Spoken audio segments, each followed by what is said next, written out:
زه د چا په لارو نه ځم زما خپله نظریه ده که څوک ځي راسره ځي دي که څوک نه ځي نو بس ځي دي څوک بابا پسې روان دي څوک مولا پسې روان دي چا د قاف ګریوان نیولی څوک په نون پسې روان دي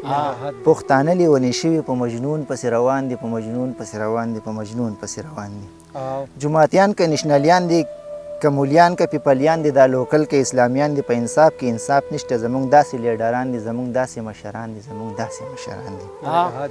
دی په کور کې څلور وروڼه د هر یو خپله پارټي ده یو وایي ستا دغه ښه نه ده بل وایي ستا دغه ښه نه ده بل وایي ستا دغه ښه نه ده بل وایي ستا دغه ښه نه ده څوک وایي زړه دی زما ځان دی څوک وایي دا زما ایمان دی څوک وایي نوی پاکستان دی څوک وایي زوړ مې ترې قربان دی څوک نظام بدلول غواړي څوک کالام بدلول غواړي چا د سوات نه پیرس جوړ کړو څوک اسلام بدلول غواړي زه یم چېرته ترې نه لاړ شم چې به کومه پارټي ښه وي چې به کومه پارټي ښه وي چې به کومه پارټي ښه وي زبردست پاکستان خو پاکستان دی دا خو ډېر زیات مالدار خان دی د 47 نه تر اوسه ترې موړ کړی هر یو ځان دی چې لا دی به پکې څه کوي اوس راغلی عمران خان دی اوس راغلی عمران خان دی اوس راغلی عمران خان دی پاکستان ته که خیال وکړې دی د سر په شان ولاړ دی دی د نر په شان ولاړ دی دی د غر په شان ولاړ دی دی د لمر په شان ولاړ دی دې غمونو کې لا اوس هم د پرهر په شان ولاړ دی افضل خان پاکستان دی د کمر په شان ولاړ دی د کمر په شان ولاړ دی د کمر په شان ولاړ دی یاره حد دی ډېر زبردست دا مسافرۍ پورې یو نظم دغه دی د غزل دی چې لوګی شمه داستانه په ما ګرانه مسافره راځه کلي ته راشه زما جانه مسافره بس څه کړې مزدورو کې د ځواني خاورې ایرې کړه او دا چا د پوره کړې ای جانانه مسافره بس څه کړې مزدورو کې د ځواني خاورې ایرې کړه دا چا د پوره کړې ای جانانه مسافره بچي دې شول بې سره اوس د چا خبره نه اوري نو داسې پیسې څه کړې زما خانه مسافره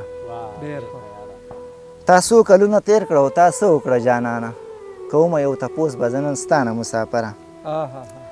ته وغواړه د خپل پروردګاره په وطن کې هر څه به درله درکړي په اسانه مسافره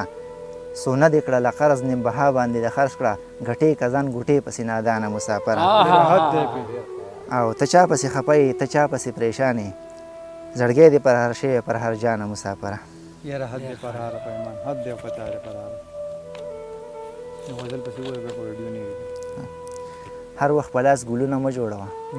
هر وخت په لاس ګلونه مه جوړوه ما له په زړه داغونه مه جوړوه ما له په زړه داغونه مه جوړوه هر وخت په لاس ګلونه مه جوړوه ما له په زړه داغونه مه جوړوه حسن د دوه یاران جدا کړه ګوره او مخ پټوه مرګونه مه جوړوه او زه د غربت نه وزګار نه یم یاره راله د کور جنګونه مه جوړوه رقیبه بس کړه د الله ویره کړه زموږ په منځ بریدونه مه جوړوه